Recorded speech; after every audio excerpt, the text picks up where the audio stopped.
Good morning. Hello. Can you hear me and see the desktop at this point? Everything should be okay. People are starting to come in. Do you hear me? Do you see the desktop? I can hear you, Professor. I see the desktop as well.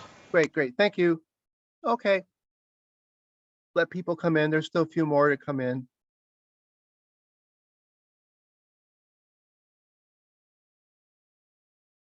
Okay. All right. So we're going to pick up where we left off last week. We did the examples in this homework 1 examples folder. And today we're going to actually go to the homework 1 folder. There's more examples to look at. The homework 1 examples folder is actually more like the homework assignment. The ones we're going to look at today are not like the homework assignment, but they're about ideas you need in the homework assignment. Okay, so it's a slightly different set of examples, but these were essentially the same idea as the homework assignment, just simplified a little bit. And we're going to see what we're going to look at today. I'll show you. Let me unzip the folder. Here's the homework assignment folder.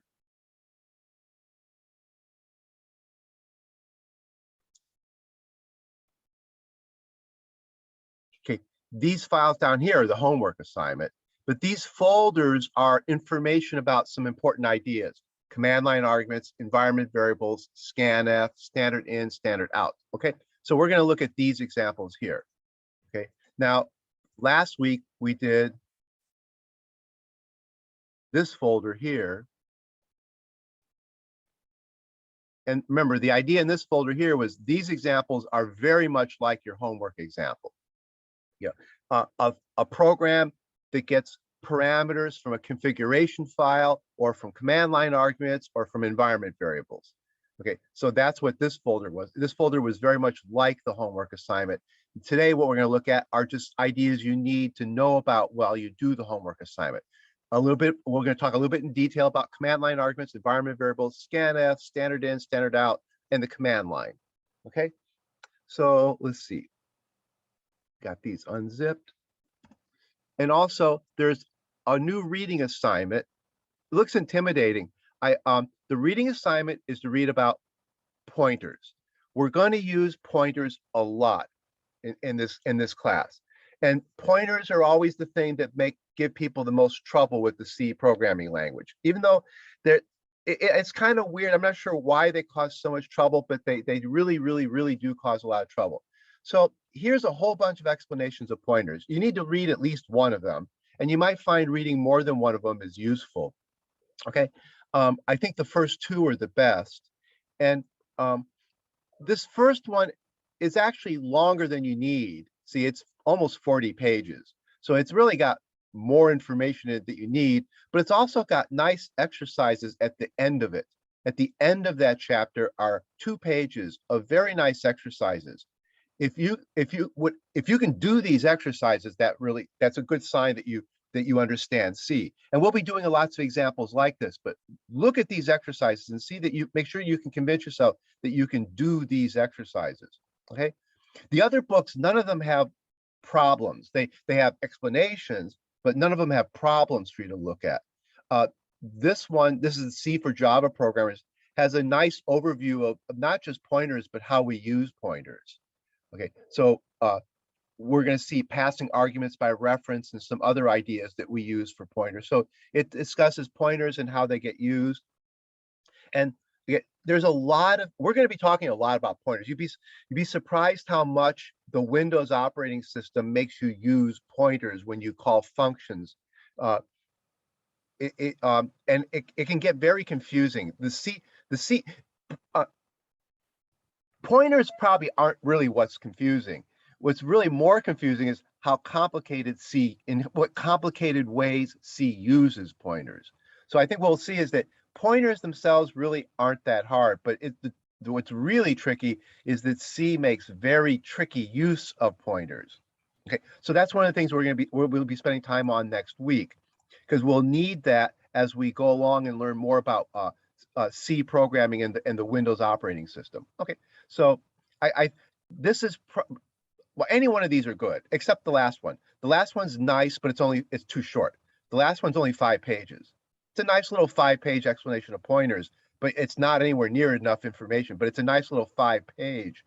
Yeah, you might want to read it just because it's so brief. It's a nice little 5-page introduction to pointers. The others are all pretty complete. They explain a lot of the ideas involved. Okay, so that's the reading assignment for next week. Okay. All right, so actually, anybody got any question about what we did last week, or any question about the homework assignment so far? So if anybody looked at it and seen anything that was funny or any questions have come up?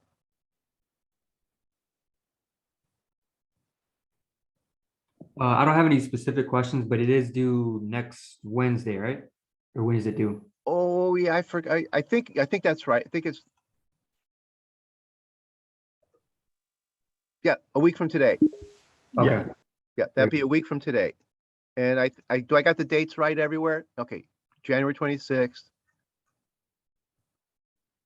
Yeah, sometimes sometimes I'll have one date messed up. I'll forget to change all the dates. Yeah. So it's a week from today. It's consistent. Look, it's consistent there. It's a week from today. Okay. All right. So okay, any question about the homework assignment? Any question about the ideas we talked about last week or the homework assignment so far?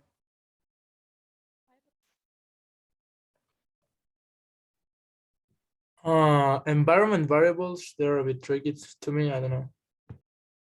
Oh, that's why today we're going to do this folder. See, we're going to talk a little bit today. We'll talk a little bit about environment variables. All right. Thank Yeah, you. see that? Yeah, there's this folder here with information. Yeah, so that's today. We'll start with command line arguments, then talk about environment variables, and then talk a little bit about scanf. Because I'm sure most people have never heard of environment variables. That's one of the purposes of this homework assignment is to get you to learn about some new aspects of the operating system that actually are really important. They're ubiquitous in the world of programming and managing computer systems. But they're like environment variables are rarely taught in any course. They're usually the place you would see them is in an operating system course. Okay, so we'll talk about environment variables. Okay. Okay. I have a So question. yeah. Yeah. So I was just trying to get a sense for if I'm using a Linux computer, do you think that's going to put me at a disadvantage for the testing, if we're doing a lot of like Windows specific stuff? No, for this homework assignment, there's no difference between Linux and Windows. Notice that I put a Linux test file there. Okay. I just wasn't sure if like the test might bring up like Windows specific command line arguments and those sorts of things. No.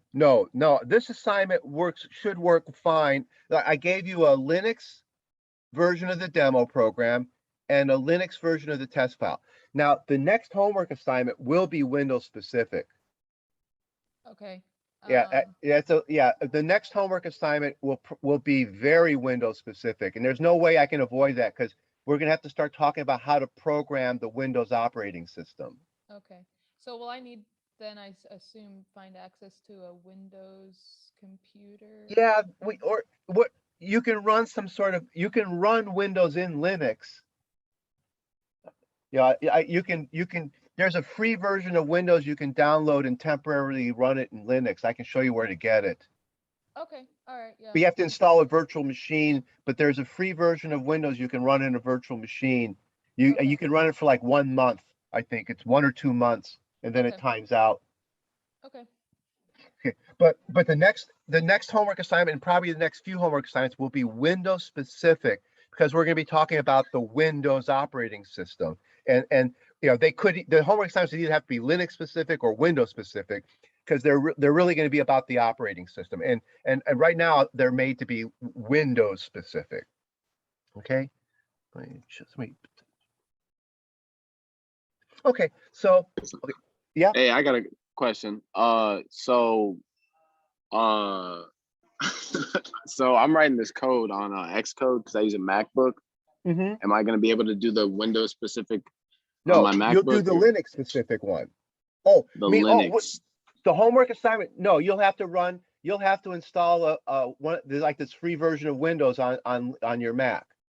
Okay. Are you gonna you'll have to- post that on the website or something? No, because there's no, we'll talk about it. You can talk to me about it. I'm not gonna, because it's too complicated for me to post it for everybody.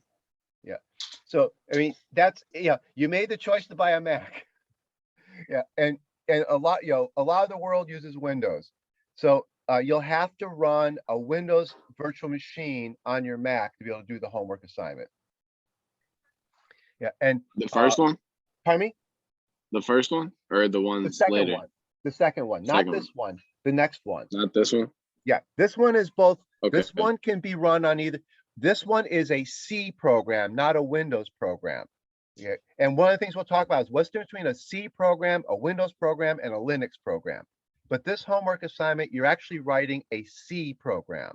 And that's what you did in like the CS 124 class. You wrote C programs and C++ programs. You didn't write Windows or Linux programs. Java is platform neutral. There's no such thing as a Linux Java program or a Windows Java program. That's one of the important aspects of Java. It's platform neutral, but C isn't. So you can write standard C programs, Linux C programs, and Windows C programs. And one of the things we'll talk about is the difference between those three. This homework assignment is what we call a standard C program. So that means it can run on either Windows or Linux. You're not using anything specific to Windows or anything specific to Linux. Okay, so this homework assignment can be done on any computer, Windows, Mac, or Linux. And I gave you the test. There's the test script for Macs and Linux, and there's the demo version for Macs and Linux. You should make sure that you try them. Make sure they work on your Linux or Mac machine. If they don't, let me know. But make sure that these things work. This demo should run fine on a Linux or a Mac computer, and this test filter shell script should work fine on a Linux or a Mac computer. Yeah, I Yeah. have a comment on that test filter script. Mhm. So I was looking at it and I noticed that to unset some of the environment variables, you use the export, var equals and then just end of line. In the shell one, Yeah, so mine's 21 and 22, for example. yeah. Yeah. What I'm familiar with is unset instead of export Oh, var equal. I'd have to look into that. There might be more than one way to do it. I thought this worked. Yeah, It does work. Yeah, and I think I think there's just more than one way to do things. Because It I ran works. this on a Linux machine and it worked. Yeah, it works, but it doesn't remove the variable. Instead, it sets it to an empty string, which I wasn't expecting. Oh, I see what you mean. So it doesn't remove it from the environment. No. Oh, I have to. Oh, maybe send me an email to remind me about that. And Okay. because if you look at the Windows version, Windows, that does remove it from the environment. See, when you do that, that does remove it from the environment. So this, you're saying, sets it to essentially an empty string. Oh, then I should fix. If that's the case in most Linux systems, I'll fix that.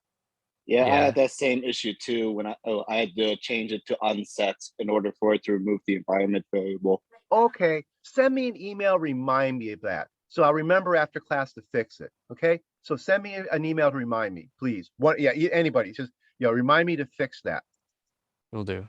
Okay, all right, good. See, and if you notice anything, please send me emails. Like if you notice a bug in any one of these things, if you think something's not right, send me an email, please, because it helps a lot if we get, because it takes more than one set of eyes to find all the bugs in code. That's the moral of everybody who writes code, that it just helps to have a lot of people look at code and make comments. Okay, so if you find anything you think is not correct, please let me know and remind, send me an email, remind me to fix that shell script. Okay. Okay, so now let's start looking at the examples in like this command line arguments folder. Okay, now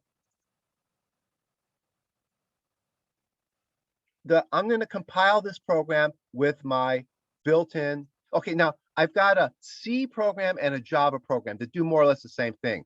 We're really interested in the C program If you want, you can compare it to the Java program because it's important to know these things in more than one language, but we're going to emphasize the C program. So I'm going to compile it with this editor I have for the compiler. Okay. You can read the explanation, but I just want to run it and show you what it does. So I'm going to compile it. Okay, then I'm going to go over here and I'm going to open a command line in this window. Okay, so now I have a command line. Notice that this box here and this box here are two representations of the same thing. They're representations of a folder on my hard drive. You're used to this, but this is really the same thing. This is a text representation. If I type dir, notice I get the same list of files here as I have over here. You have to read it real carefully to see it. But if you look, see, there's that folder there. That file there is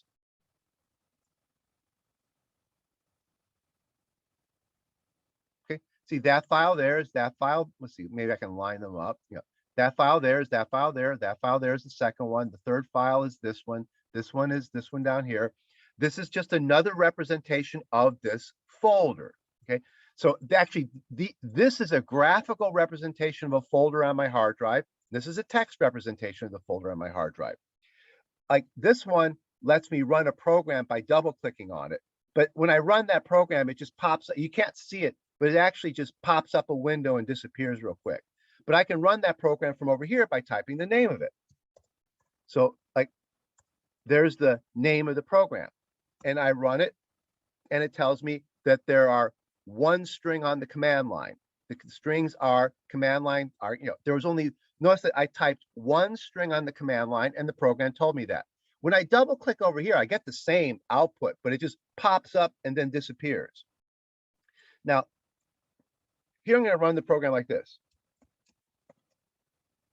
I put 3 command line arguments on the command line after the name of the program.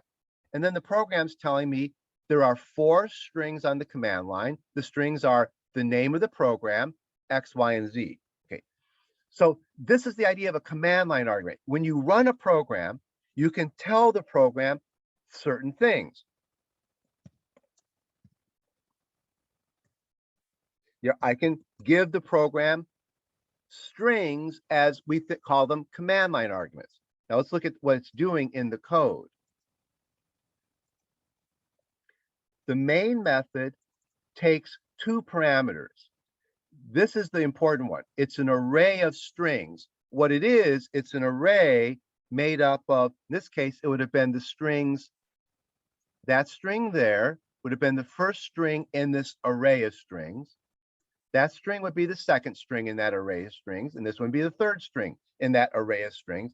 And this number would tell me how many strings are in the array.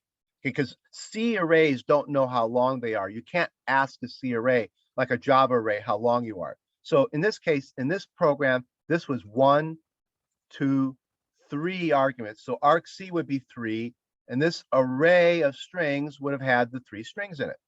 Then what this program does is it prints a little message, and then it runs a for loop, looping through the array. It loops through this array and just prints what's in it.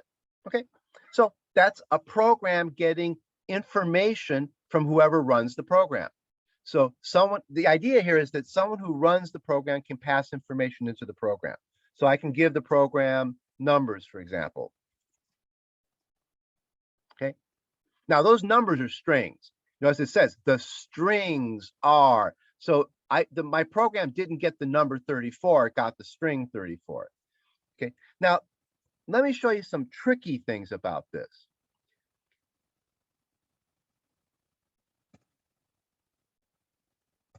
That takes 2, that creates 1 string on the command line. So now this thing has 2 strings. There are 3 strings on the command line. 1, 2, 3. You can see that. See, I can now what look like separate parameters. Normally parameters are separated by spaces. Okay, normally parameters are separated by spaces, but you could like that will combine those 2 parameters together. But if you want, you can also just put quotes around them. Like if I put quotes around this, that's all just one parameter. Okay. There's just one parameter there. Okay. Now here's another tricky thing about this. Let me do something real quick here. I'm going to create some empty files.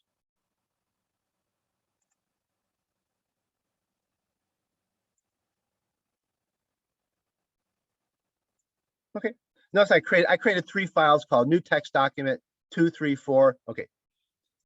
Go over here and type star.txt. It looks like there are 2 strings on the command line. 1, 2.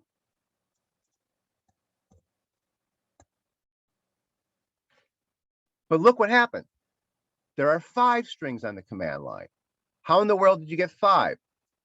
This is something called globbing. The Windows operating system, before this program is called, it reads this syntax. And this syntax says, find all the files in the current folder that start with anything and end with .txt. Okay, this is called globbing. It globs together the files. This globs together all the files that end with .txt. Now, all the files that ended with txt were these 4. So this got expanded to 4 file names. So my program then sees all those file names. Okay, like now here's another example. I can combine that, like if I type x, y, z, star.txt. Now this program seems to have 1, 2, 3, 4, 5. It seems to have 5 strings on the command line, but in fact it has 8.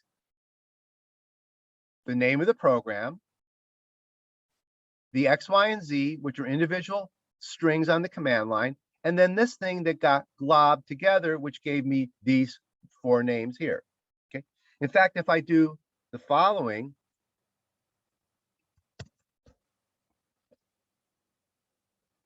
star is all the files in the folder.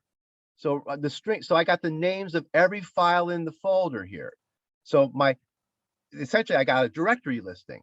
Okay, if you check here, these are the names of all the files that are in the folder, because this star got expanded into all the files in the folder. Okay. If I put quotes around it, it won't get expanded. Oh, I'm sorry, it does. Yeah, they still expand it. Even with the quote, I thought with the quotes it wouldn't get expanded. Okay. Let's see. Here's another thing. X, Y, Z. That's 3 parameters. Okay. If you put quotes around there, it's 1 parameter. I think you can also use a single quote here.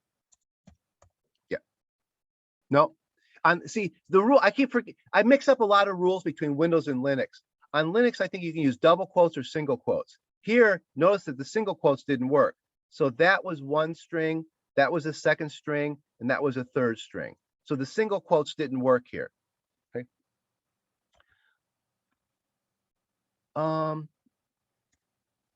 I think let's see if parentheses mean anything.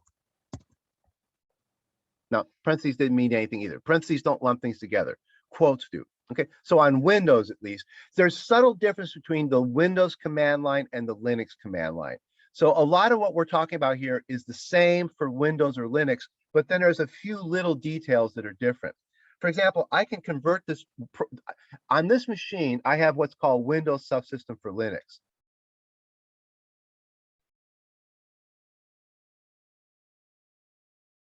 Right now, I'm talking Linux to this computer. Right now, I'm typing in a Linux system. Now, I'm going to recompile that program. GCC -O .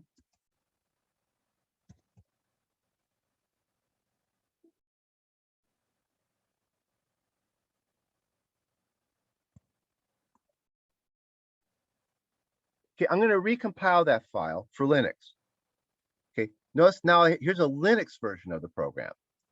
Now I can run that program in Linux. To run it in Linux, I type this way. Okay. Okay, see, they've got 3 command line arguments. Okay. I can put quotes around them. Okay, one command, there's 2 command line arguments. This one and this one. Okay, let me try single quotes.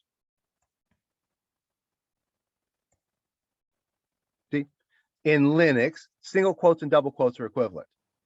But on Windows, single quotes don't replace double quotes.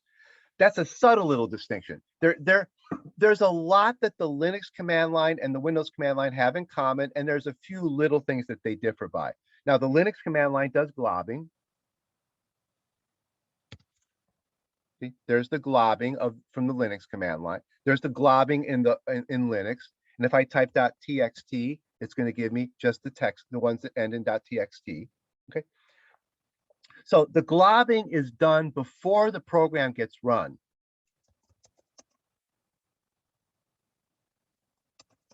Okay. The glob, so this thing here is going to get globbed before the program runs. So the program won't see 1, 2, 3, 4, 5, 6, 7 command line arguments. They'll see a lot more. Okay. Let me see if the globbing happens inside of quotes on Linux.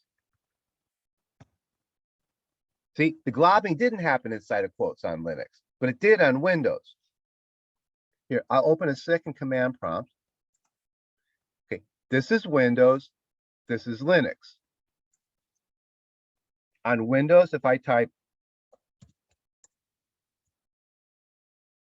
there's the program, and then I can say, 1, 2, 3, 4, quote, star.txt, quote, 5. If I want to do the same, it goes 1, 2, 3, that, 4, 5, 6. Okay. See the difference.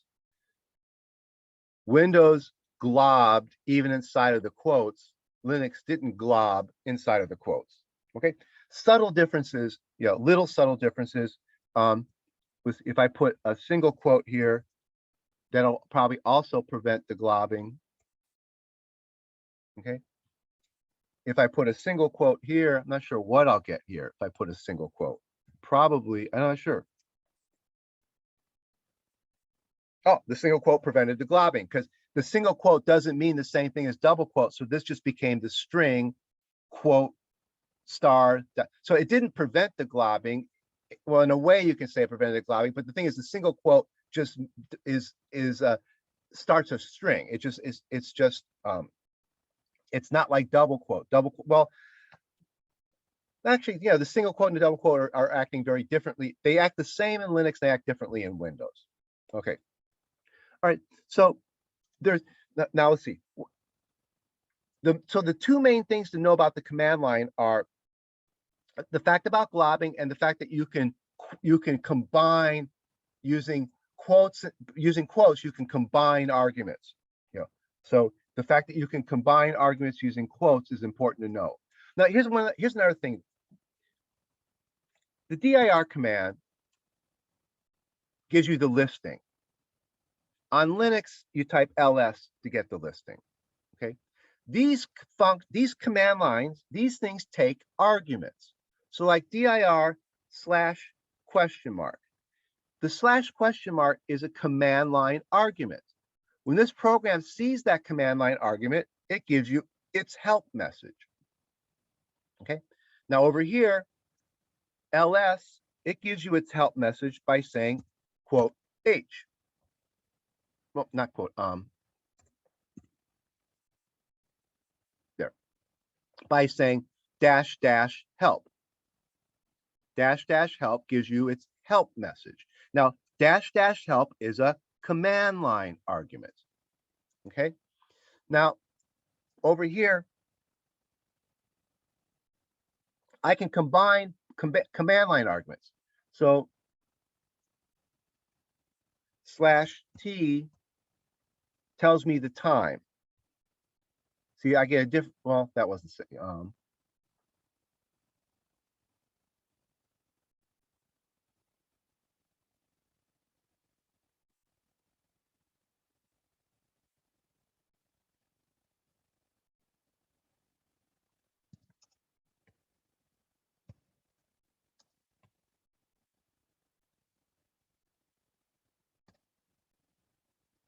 let's see. Is that a,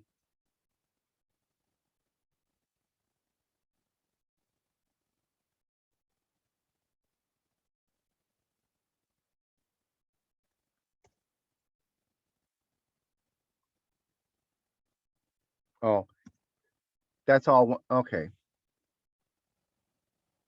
I'm trying to, some of these parameters have parameters. Some of the parameters have parameters, like this is the order, list files in sorted order. Then that parameter has more parameters by name, by size.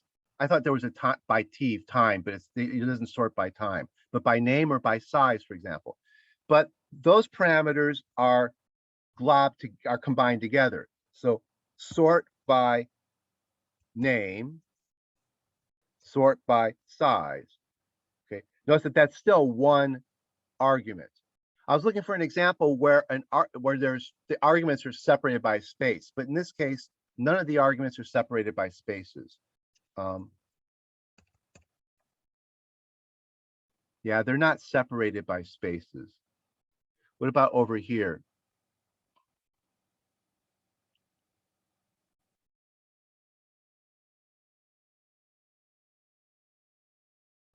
Oh, I can't think of a good. Sometimes when you type a command line argument to a, let me see if I can find an example.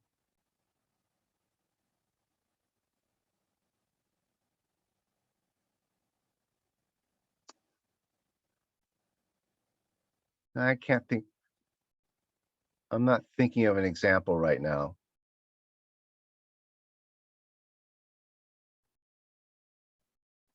Oh, well, I mean,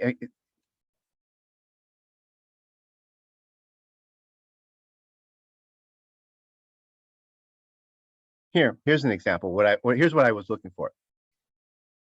Here's the name of a program. Here's a command line argument. And here's a command line argument. But those two together are actually one argument to the compiler. What this says is compile something. I want the output file given this name.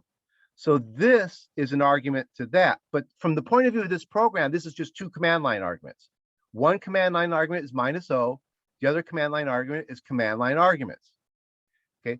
And what this program knows is that those two are bundled together. So this is the argument to that argument. You're telling the compiler to compile something.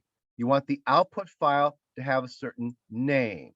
Okay, so this string here has to immediately follow after that string there, -O command line arguments.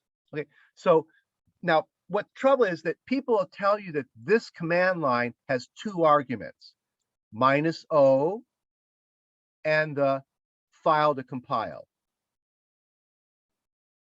See, but it's actually got, from the point of view of this program, it has 1, 2, 3 arguments.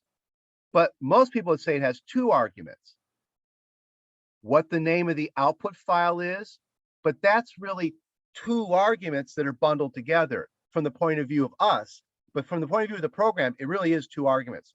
That's string 1 in the command line array. That's string 2 in the command line array. That's string 3 in the command line array. That's string 0 in the command line array. Okay, in the arguments array, string 0, string 1, string 2, string 3. But a lot of times in Linux and in C, in Windows, a command line, 2 command line arguments are actually bundled together, and then people think of them as one command line argument to this program. What's the output file name? Okay, so now here's another example with the compiler. Okay. let me recompile this file. std equals C99. Okay. Well, I forgot the minus sign in front. Oh, now notice that was an illegal command line argument. GCC didn't understand what that was because I forgot to put the minus sign in front of it. Okay. In a lot of on a Windows machine, they use a slash to say parameters to a function, to a command line. So notice that the names of the parameters begin with a slash. On a Linux machine, the name of the parameters begin with a hyphen. Okay, so I was missing the hyphen there. And if you look at the help file for ls, you'll see that they all begin with a hyphen. This is the command line argument, and it needs a value, and it uses an equal sign. Notice that they didn't put an equal sign there. Why didn't they do that? You know, why weren't they consistent and do this? They weren't. Okay. See, here you say -o with the value command line arguments, but you don't put the equal sign in there. Here you say -std, and it should be C99, but you need the equal sign there. There's a huge amount of inconsistency in dealing with these command line arguments. From the point of view of C, that's argument 0, that's argument 1, that's argument 2, that's argument 3, that's argument 4. From the point of view of someone using the compiler, this is one argument. This is a second argument, the output file. Notice, but it's two arguments from the point of view of C, and this is the third argument, the file I'm compiling. So this says how to compile it. This says what the name of the output file is. This is the file I want to compile. From my point of view, that's 3 arguments. From C's point of view, that's 4 arguments. And they're very inconsistent. Like, you put, that doesn't make sense. You get an error message. You have to say equal there. And you're not allowed to say equal there. Oh, actually you did. Oh, it worked. I think it worked there. Let me try something. I never saw anybody do that. Okay, let me say like D out. Yeah. Oh, you can put an equal sign there. See? Oh, but oh, that's great. Look at the name of the file.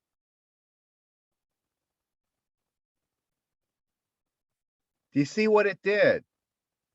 It is inconsistent. What did that equal sign mean? Somebody tell me, what did that equal sign mean? To put it in the name of the output file. Yeah, it put it in the name of the output file. It didn't use it like it did here. Here, the equal sign meant I'm the value of that variable. Here, the equal sign became part of the file name. Okay, very strange thing. So there's a huge amount of, this is what makes this stuff hard for people. Massive amounts of inconsistency in the way they design these things. Okay, the way they use an equal sign. Yeah. So what that shows is that when I compile my program, if I wanted to write something obscure, I could do probably this.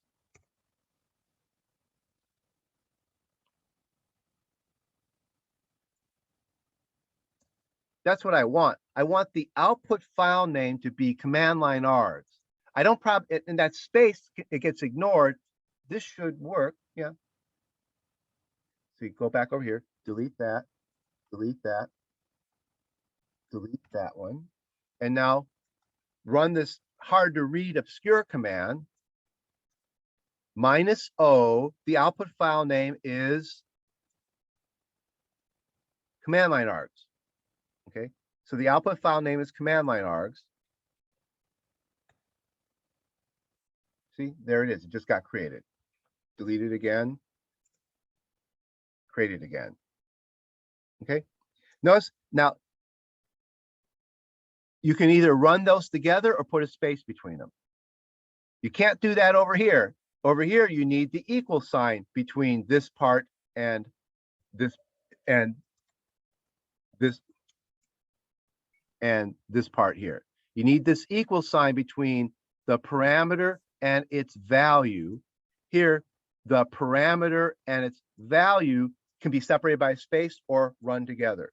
Okay, real inconsistency. And as computer scientists, as people who work with these command lines, for example, if you ever have to work with AWS, Amazon Cloud Service, Google Cloud Service, everything is done through command lines. And you got to start getting used to all these little weird quirks and inconsistencies. Okay, so Professor? yeah. Mhm. Yeah, so for the -O, it doesn't matter if you put an equal sign or not, it'll set the output file to the name that you specify. No, if you put the equal sign became part of the name. So let's do it again. Oh, okay, you're right. I remember. Yeah, yeah. And that's the crazy thing. If you put an equal sign in there, the equal sign becomes part of the file name. I see. Which, tremendously inconsistent about this stuff. Okay, which, yeah. So you can put a space there. You can put a space there.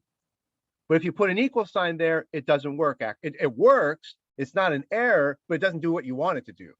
It doesn't do what you think it should do. And you could put nothing there. You can glom, so you can just glom them together like that. You can put a space. If you put an equal sign, you got trouble. It's not going to do what you really want it to do. Okay. Okay. Now, from the point of view of our little program. Now, here's our little program. Okay, look at the difference here. X equal Y. That's going to show up as what?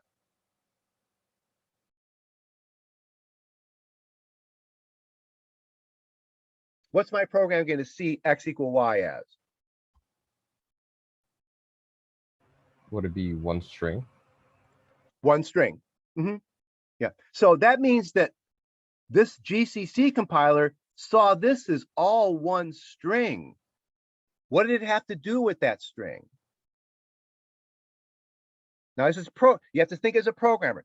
The GCC compiler, when I ran this command, it saw that as all one string. What did it have to do to that string?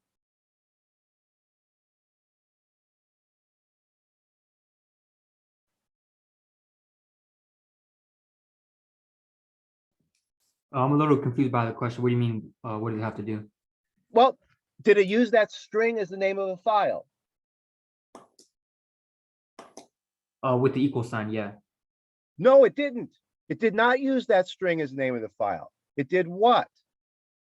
See, programming is all about 100% precision. This GCC compiler did not use that string as the name of a file. What did it do?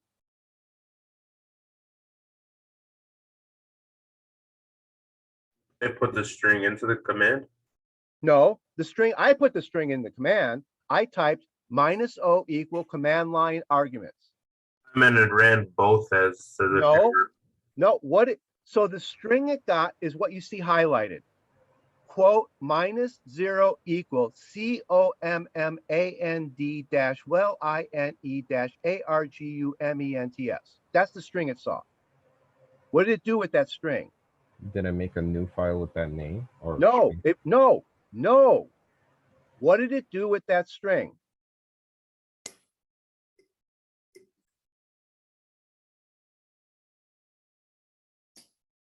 There's no file called -O equal CMD dash line dash args. GCC got that highlighted string and did what with it? It split it. Split it up. It had to split it into how many pieces? 2 pieces. Two pieces. Yeah, the -O piece and then the name of the file. The name of the file piece. Exactly. So it had to take one string and figure out how to break it up into pieces. Now, let's look at another. Okay, now what did it do when it got this? What did GCC see now? 2 strings there. I mean, more than 2, but It saw one string says -O. Then right after it saw this string here. So what did the GCC programmer need to do? Now he needs to take this string and associate it with this string and say that's the name of the output file. What about this example?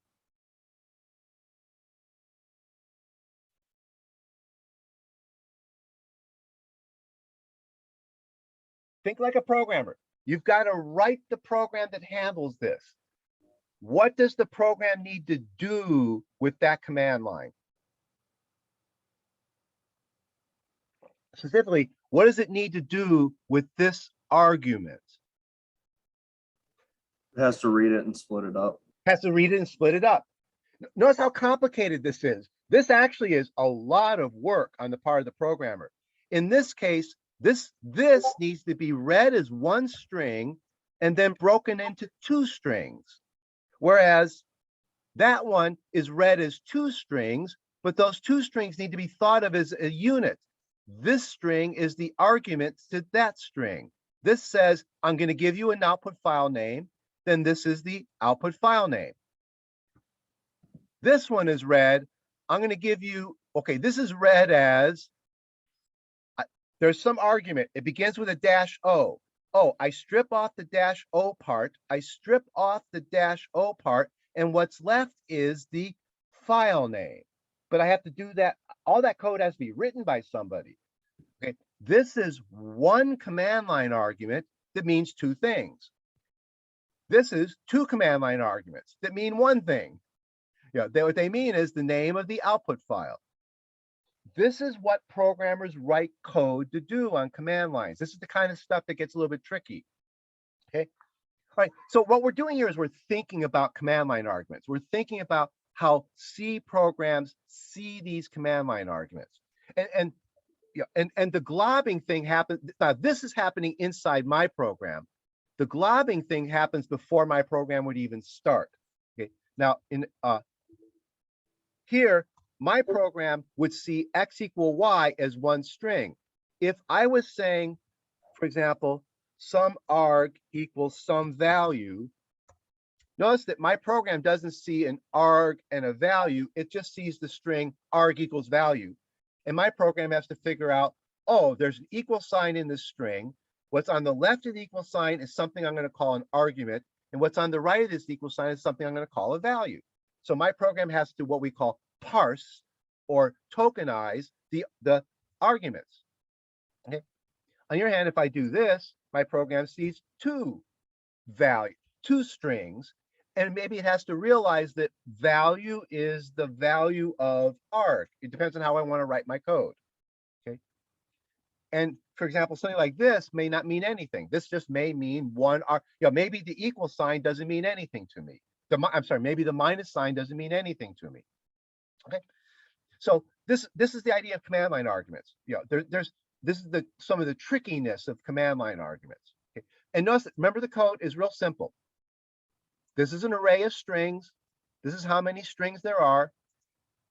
You can write a for loop that just steps through those strings. That's the ith string. That's all there is to it. You just use that notation to get the ith string. But be real careful. Remember that they're strings. So if somebody gives you a command line, if somebody gives you 4, 5, 6 on the command line, they did not give you 4, 5, 6. They gave you the string 4, the string 5, and the string 6. Okay.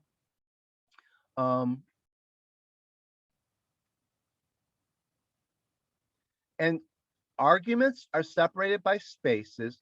Like if I put a comma there, and I put a comma there, see, one argument. If I put a semicolon there, oh, semicolon means something else. Semicolon separated one, actually, here's what that happened. What that did was the semicolon actually separates one command. I'm messing up here. The semicolon actually separates one command from another command. The semicolon is actually, like in C, it's a separator of commands. So for example, command line arguments 4, 5, 6, semicolon, dir.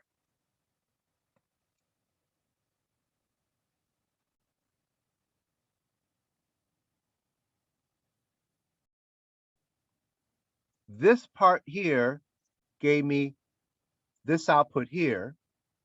And then the dir gave me this output here. See, it ran two. So the semicolon, its meaning on a command line is two commands. Okay. Comma on the command line doesn't mean anything. If I replace that semicolon with a comma, notice I have now a bunch of command line arguments, 4, 5, 6, comma, dir. Okay, this is part of this is the syntax of command lines. So comma doesn't do anything. Semicolon means something. Okay. We'll learn some other things. Like, for example, vertical bar is the pipe. Okay. Vertical bar is the pipe that said, take this, the output of this program and send it to this program. The output of this program doesn't mean anything to dir, so it got ignored. Okay. The output of this program got lost because it was sent to dir and dir didn't even pay any attention to it. Okay. So notice I don't have any output from this program here. Okay. So the pipe symbol has its own meaning.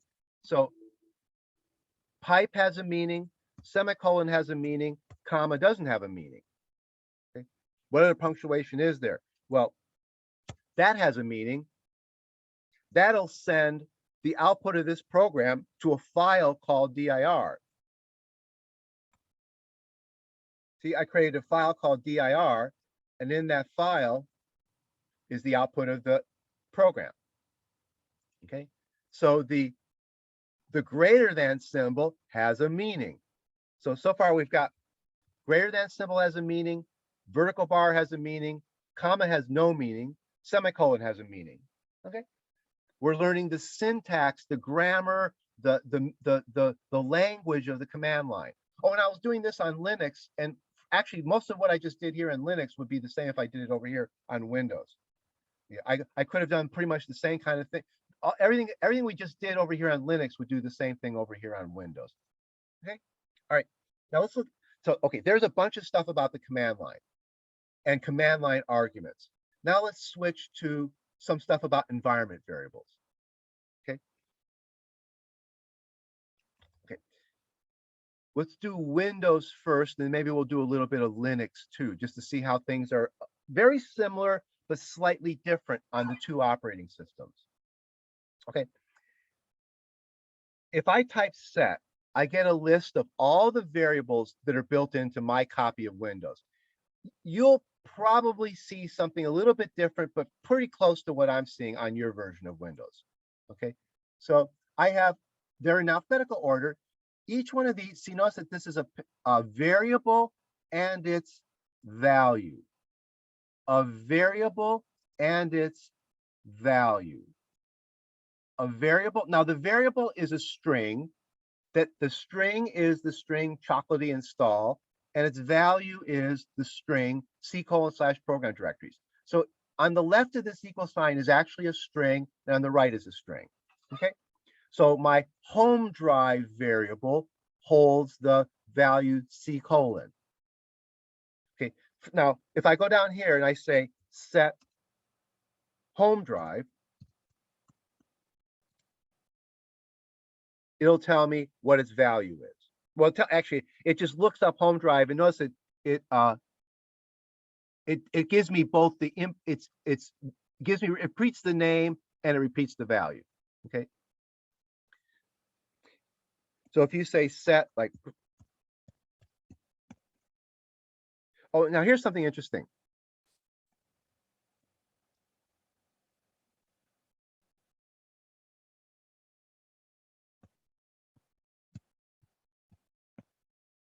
What did I just show you?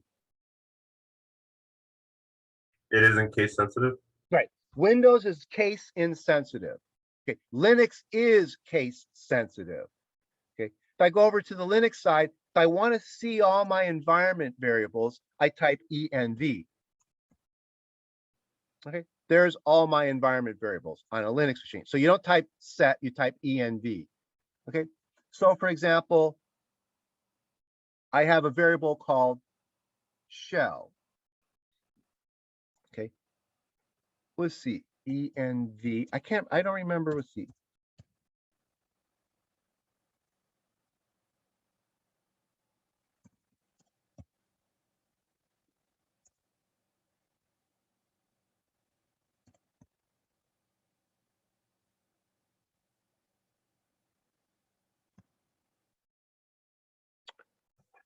Oh, what am I doing wrong?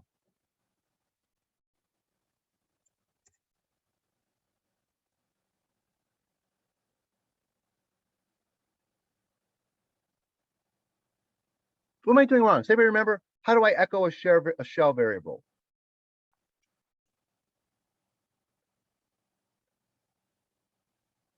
I thought I put it inside what is it?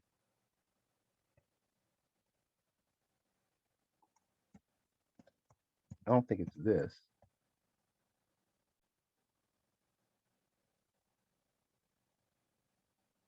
I want to get the value of my shell variable. Okay. And I'm forgetting now. My brain is somehow forgetting the right syntax for asking. See, the value of shell is /bin/bash. And I'm forgetting the syntax for asking Linux what's the value. See, over here, if I want the value of a variable, I say set the name of the variable without any value, and I get what, but it gives me the whole left and right hand side. Okay, and it's case insensitive. Does anybody remember? Anybody what I do over? I'm just forgetting how do I get the value of environment variable in Linux? Try echo $ shell. Oh, $. I use too many operating systems, and you know, yeah, it's $. In is it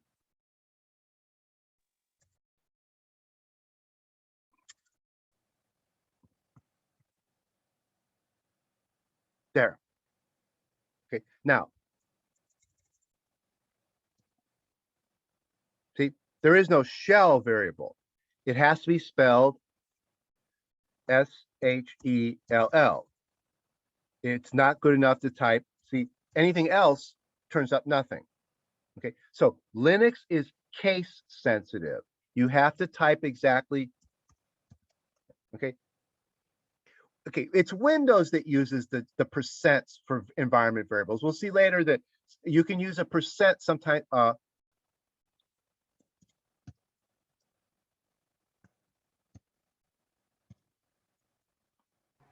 Professor, I have a quick question. Okay, well, just like here, let me type. There. See, echo prompt with quotes around it. And over here, it's echo $ environment variable. Okay, so if I want just the value of the environment variable, here I say echo $ environment variable. Here I say, and if I don't put quotes, see the difference? Percent prompt just gave me percent prompt. But if I do percent prompt %, I get the value. Okay, and when I switch back and forth between these operating systems, honestly, I keep mixing them up. You know, I mix up. See, I was using the percents over on Linux side, and I forgot that the Linux side wants a $ at the beginning of the variable name, but not the end. Windows wants a % at the beginning and end of the variable name. Okay, what was your question? Actually, you answered it. Oh, yeah. And notice little weird inconsistencies across all this stuff. And the people who really work with this stuff for a living, you know, either you work on, some people work on Windows all the time. Some people work on Linux all the time. I work on Windows more often than not because Purdue campus doesn't support Linux much at all. So I'm pretty much use Windows all the time. But some people work in both all the time, and they just have to get used to these little idiosyncrasies. You should learn both because you don't know what kind of job you might get. And if you know both, it can help you a lot on the job market. It's very useful to know this stuff because it's becoming so much more used. You know, it's very, very much used these days. Okay, right. So now we just looked at a little bit of the syntax of environment variables. Let's look at a program that uses environment variables. Here's a program. There's a C function, getEnv, that looks up an environment variable for you. It's kind of like what we were doing over here with echo. Echo would echo an environment variable if it exists. So over here, I could echo the home drive. Okay, see, so echo looks up an environment variable if you put the name between quote, it's percents. Now, what this function does is it just takes a string without the percents. It just takes a string and looks up that string. And if it finds that string on the left-hand side of an environment variable, it gives you back the right-hand side. Okay, so this function takes a string as input, which is hopefully the left-hand side of an environment variable. If that left-hand side is in the environment, the right-hand side is returned. And you get back null if the environment variable can't be found. Okay, now let me run this program. Actually, let me open it in the other editor.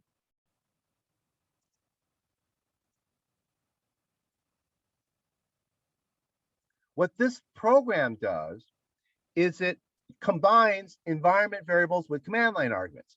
What it's going to do is it's going to step through the command line arguments and look up each one to see if it's an environment variable. So it's just a simple little program that says you type a bunch of parameters on the command line and I'll look them up for you in the environment and see if they're in the environment or not.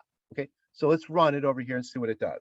Okay, so the name of the program is, oh, I have to switch. I'm in the wrong folder now. Okay, remember, what folder am I in? If you type CD, you get told what folder you're in. CD stands for change directory. But on Windows, if you just type CD, you're told what directory you're in. I want to switch to the environment variable folder. So I type CD ... That takes me up a directory. Now I'm in the directory that has the command line arguments folder in it. So now I say CD environment variable, and now I'm in the environment variables folder. Okay, now I can, so now I've moved, now the ... is this thing here. See this up arrow? Up. See, that's ... over here. Okay, right now if I type CD ... I'm in the homework 1 folder, just like I'm in the homework 1 folder here. If I go up arrow again, I'm at the desktop. If I do CD ... here, I'm on the desktop folder. Okay, I can change back to the homework 1 folder. Here I can double click. Well, here I can just do back arrow. That takes me back to the homework 1 folder. Back arrow again takes me to the environment variables folder. Here I can say CD environment variables and I go back to the environment variables folder. Okay, so now I'm in this folder and I can run this program. I can run the program environment variables.exe. Okay, X, Y, Z are command line arguments. None of them is an environment variable. Okay, on the other hand, home drive, prompt are environment variables. The value of home drive is C. The value of prompt is %G. So the program, now this program took 2 command line arguments, that one and that one. It took that string and it passed it to get env, and get env returned this string here, which is the value of home drive. And then this program stepped through all the command line arguments and got to this one here, and it looked it up and got this value. Now, notice this is a command line argument. See this 1 here? What does that 1 do? What's the reason for that 1 in my code? It starts looking at the location 1, since I have correct, it does not start from 0. Right, so what is it doing? What's the purpose of that 1 in this program here?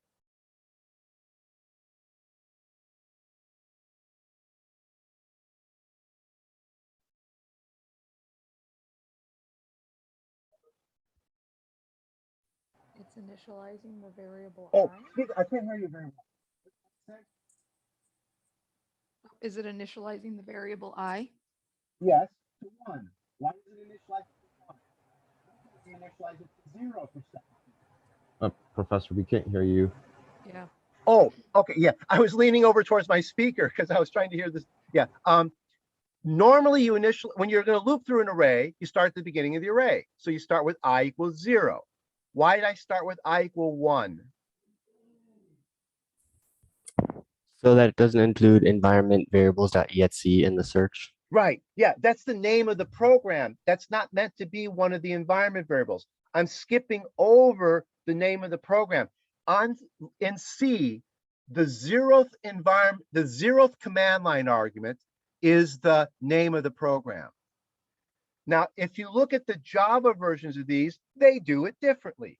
In the Java version of command line arguments, the zeroth command line argument is the first argument, not the name of the program.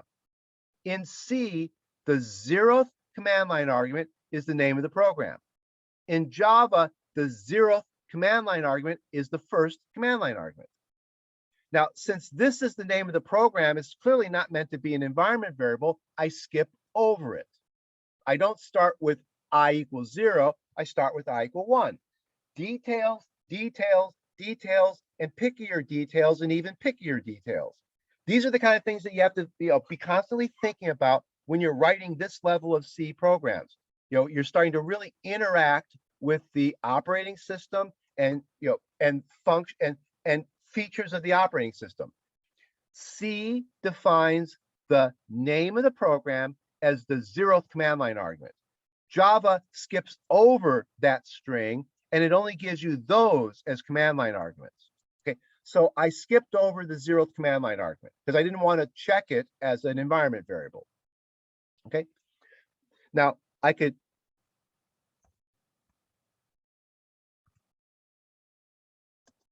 there's a couple things that aren't environment variables. And let's see, what's another one? Let me look up, go back over here. What was another environment variable?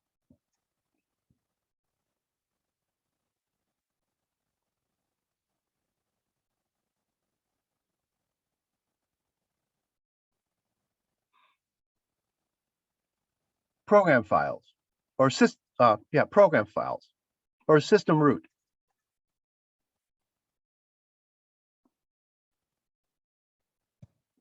And program files. Notice I don't have to worry about case. Okay. X, Y, and Bob are not environment variables. The value of system root is C:\Windows. The value of program files is C:\program files x86. Okay. I didn't have to worry about case in Windows because that's not, those environment variables are actually, if you go back here to set, those environment variables like system drive is got a capital S and a capital D, and system root's got a capital S and a capital R. Okay, but I don't have to, on Linux, you have to be very precise about how you type things. Linux is case sensitive, Windows isn't. Okay, and this program, if I switch to my Linux side of things, it's going to work pretty much the same way.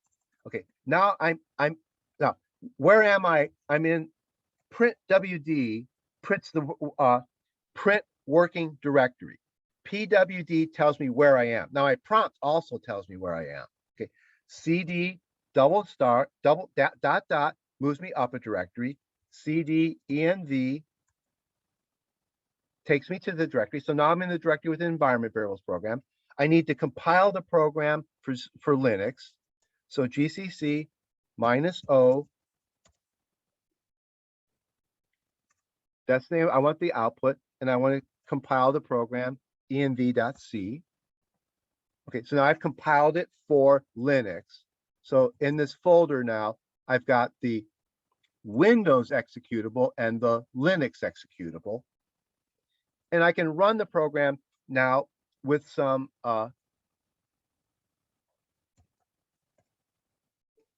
so for example, shell or shell. Okay, the value of shell is bin/, the value, but shell is not an environment variable. See, Linux is case sensitive. Okay, so the program runs the same way. Notice that the get_env function works just as well on Windows as it does on Linux. So if you go back to the this is what we mean by this is a standard C functions. That function is guaranteed to work the same way on all operating systems. Not all functions are standard C functions. If you use a function that works one way on Windows and a different way on Linux, then you're writing either a Windows or a Linux program. And we'll see some examples of functions like that later. But this is like printf is a standard C function. Printf is guaranteed to work exactly the same way on Linux and on Windows. Get-env is guaranteed to work exactly the same way on Linux as it does on Windows. Now, environment variables aren't the same. Okay, like on Linux, environment variables are case sensitive. On Windows, environment variables are not case sensitive. The function will look up environment variables properly on either Windows or Linux, but the rules for environment variables are slightly different on Windows and Linux. So the function obeys the rules of the operating system, but it works correctly. If you give it a proper environment variable like that, it looks it up. If you give it an improper environment variable, it doesn't find it. In the case of Windows, the funny things about Windows is that that's a proper environment variable. Even though it's not got the right case, it is a proper environment variable because Windows is case insensitive. So that and those are the same environment variable. Okay.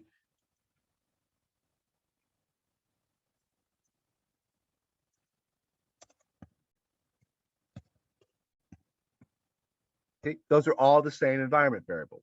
The rule in Windows is case insensitive. So those are all proper environment variables, and get-env look them up.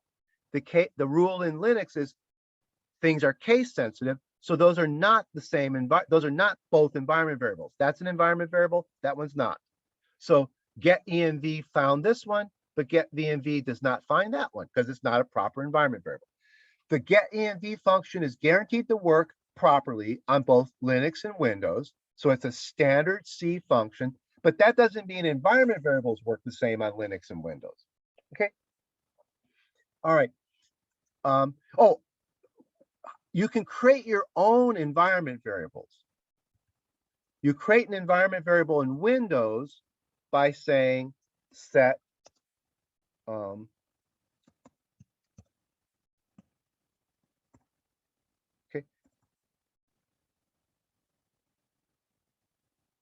there's my environment variable hello. See, I created my environment variable hello. Okay, you just say set. Okay, now here's something real important. N equals 1. What environment variable did I just create? Well, let's look it up. The environment variable we created actually, you can't tell it here. The environment variable is n space. The environment variable is n space, and the value is space 1. Now let me use my program. Let me use my environment looking up program. Suppose I look up n. It's not there. N space. It's not there. How can I look up n space? Real quick, anybody got a quick, think of it. What can I do to look up n space? Would it be n space equals?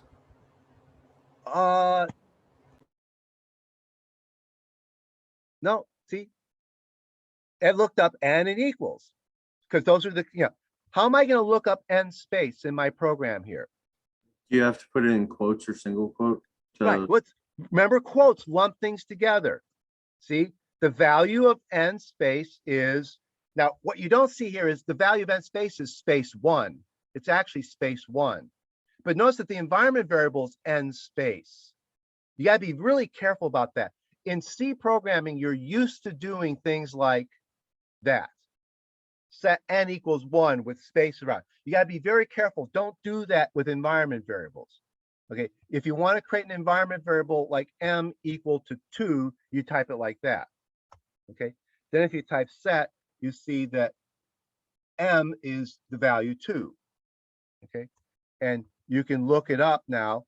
You don't need quotes. The value of m is 2. Okay, be very careful. The same thing's going to be true on the Linux side. You got to be careful. You don't put spaces around the equal sign. If you put spaces around the equal sign, you'll get goofed up.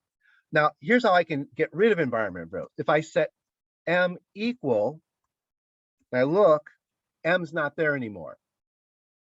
Okay, M's not there. And if I want to get rid of the N, I say set, quote, N equal, close quote. No, I'm sorry, N space equal.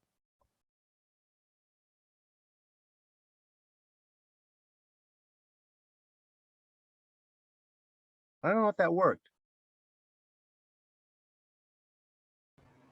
Did I just recognize it as number of processors? Yeah, I don't know. I don't know what it did there.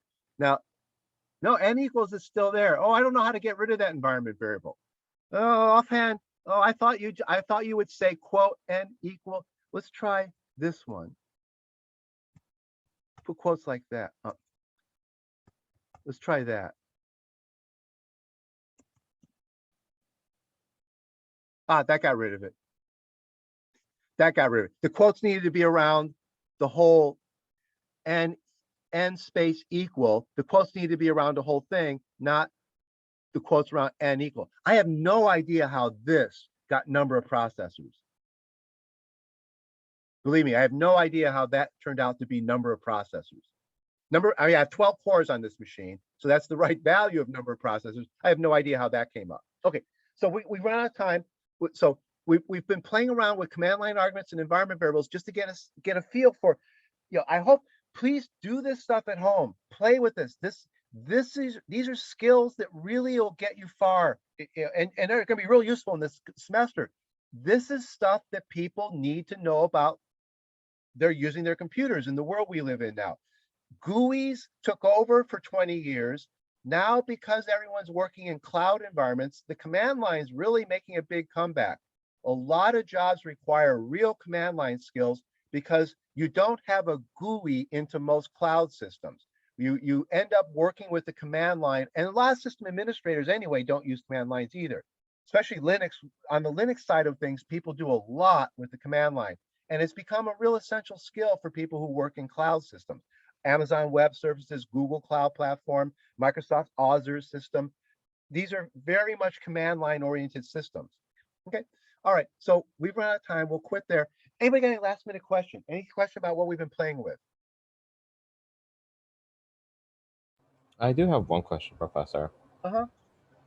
For all the details we found out throughout today's lecture, is there like a good page to find all these little tiny details, or is it just something we have to just like remember while we're working with it? There's no really good single reference. In the folder, if in that folder, homework 1 folder, there's a folder called Windows Command Line Help.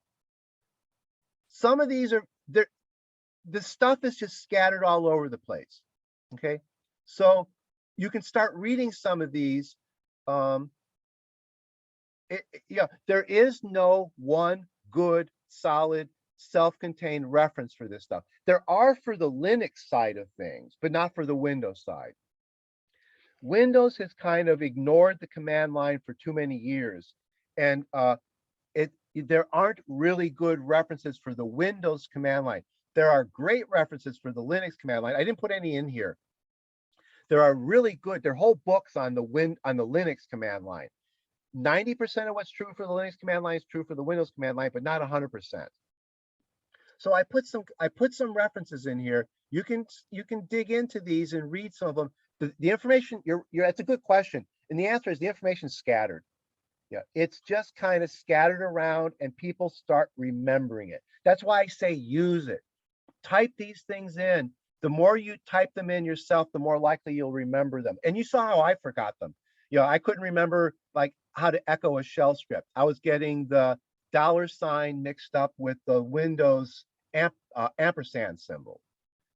Where Windows used an ampersand symbol, where Windows was using an ampersand symbol, Linux used a $ symbol. I forget where that was, but I was mixing up the ampersand and the $ over here because it's real easy to get this stuff mixed up. Okay, so practice, practice, practice. That's the only answer is practice, practice, practice. Any other question about what we did today or about homework assignment? I do have another question, Professor. Mm-hmm. So throughout the semester, which one will we use more, Windows command line or Linux command line? Windows. Okay. Windows. We'll use more Windows in this class. Thanks. I want to show people the Linux one. Some people are using Linux because they have Macintosh machines, and Macintoshes are Linux machines, essentially. And also, I want you to be exposed to it. Like our textbook uses Linux command lines. The textbook we're using for the operating systems course, most textbooks will use Linux, not Windows. In fact, all the operating systems textbooks I know of use Linux as their example for command lines. So I want to introduce you to Linux command lines, but this course will be mostly in homeworks, you'll be using Windows for the most part. Okay, we should quit there. We've gone over. So I'll stop sharing and we'll meet again on Monday. So have a nice weekend. Bye-bye. Take care, Professor.